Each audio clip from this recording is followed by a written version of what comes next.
All right, let's dive right into this explainer. We're looking at a pretty fascinating paradox today. We so often think of endurance sports as these ultimate tests of pure physical strength. But what if I told you that physical races are actually won or lost entirely in the mind? Today we're exploring a story that completely reframes how we think about pushing our own limits. Think about your own toughest moments for a second. What if the absolute hardest part of a marathon isn't the 26.2 miles of pounding pavement? What if, actually, the real obstacle is the silence inside your mind? You know, most runners tap out when their bodies feel tired, but the strongest ones, they keep going. And they don't do it because of their legs, they do it because of the words they tell themselves. Section 1. The Silent Marathon Runner. Let's meet our protagonist, Amina Khalid. In her community, she was known as the silent runner. She didn't talk much, didn't celebrate loudly, and she definitely kept her internal struggles to herself. Every single morning, way before sunrise, she was out there hitting the empty streets. Now, on the outside, Amina's steps were incredibly steady. Her breathing, perfectly controlled. But inside her mind, total chaos. There was this deafeningly loud noise of fear and questions. As she ran in the dark, her internal monologue was literally shouting things like, "Can I really do this? And what if I completely fail?" Which brings us to a foundational word in the language of resilience, doubt. Simply put, feeling unsure. I want you to really think about that word for a moment. We all experience it, right? When you're facing a massive task, doubt is that very first, quiet little voice that creeps in, just exactly like it did for Amina in those dark, early mornings.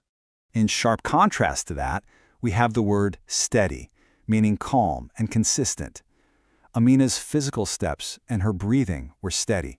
She was just putting one foot in front of the other, giving the illusion of total control, while fighting a massive battle on the inside. Section 2. The Noise of Doubt. So as race day actually got closer, Amina had to train way harder. The distances got longer, her muscles ached with this deep pain, and utter exhaustion just started to set in. This introduces the word struggle, a difficult effort. So the crucial point here is that as the miles stacked up, Amina's real struggle wasn't physical at all. Sure, her body was exhausted, but the difficult effort, the true struggle, was entirely mental. During her absolute longest training run, something shifted. Those negative thoughts got incredibly loud. Her mind is telling her, "You're too tired. You should stop. This is enough." And for the very first time in her training, Amina actually stopped running. She stood perfectly still in the middle of the street, breathing super heavily. And it was right there that she made this massive realization.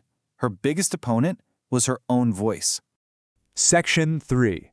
Changing the Inner Voice. Amina knew that if she didn't fix this, race day was going to be a disaster. So the very next day, she decided to try something completely new. She wasn't just going to run, she was going to actively change the language she used with herself. And this brilliantly illustrates the exact mechanism she used. Notice the stark contrast. On one side, you have her old, automatic thoughts. "I can't continue. This is too hard." But on the flip side, her new, intentional language. "I am capable. This is making me stronger."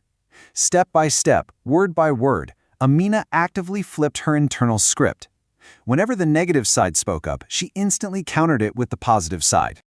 By changing her language, Amina was building endurance, the ability to continue despite difficulty. She found that, as she trained her self-talk step by step, her physical endurance actually followed along. Her runs naturally got longer, her confidence undeniably grew stronger. And this is the true definition of resilience, the ability to recover and keep going. This is a vital vocabulary word for us. Amina was no longer just out there training her legs and lungs, she was heavily training her mind to recover from that internal negativity and just keep pushing forward. And that right there builds grit, which is courage and determination. Armed with this newly fortified mindset, this incredible grit, Amina finally approached the starting line of the marathon. She was ready. Section 4. The Race to Triumph. The scene is set. The ultimate test has arrived. There are thousands of runners surrounding her. A thick, buzzing excitement in the air. And there's Amina, standing quietly at the starting line, waiting for the signal. The race begins. Let's move to and see how this builds. 10 miles in, she feels good. 15 miles. Okay, the fatigue is setting in. And then she hits the infamous 20-mile mark. For marathoners, this is the mental wall. It's the hardest part. Amina's legs felt like absolute lead. Her body was drained. And, right on cue, that old voice returns screaming at her, "Stop now." But she had a weapon now. Persistence. Continuing without giving up. When the voice told her to stop, Amina used her persistence to literally speak back. She commanded her mind. She told herself, I am not done. I am strong. I will finish. She absolutely refused to let the fatigue win the conversation. And because of that, she achieved triumph, great success after struggle. Amina kept running. She pushed through the immense pain, and finally she crossed that finish line. She wasn't the fastest runner out there, she wasn't the loudest, but as she crossed that line, she was stronger than ever, all because she had finally found her voice. Section 5. Master your mindset. Amina's story is undeniably powerful. But hey, this isn't just about running a marathon. Think of this marathon as a metaphor for whatever grueling life challenge you are facing right now. The lessons here apply directly to your own story. Now, what's really interesting about this slide is how cleanly the mechanics of success actually break down. Your thoughts directly shape your actions. The words you choose to use directly shape your confidence, and ultimately, your mindset shapes your entire future. If there is one thing you take away from this explainer, let it be this. The absolute strongest voice in the world is the one inside your own mind. So, how do we actually apply this? Here are 3 actionable steps you can start using today. Step 1. Practice powerful vocabulary. Use words like grit, resilience, and persistence when describing your own efforts. Step 2. Speak positive sentences. When doubt inevitably creeps in, deliberately speak back to it with capability. And step 3. Stay consistent.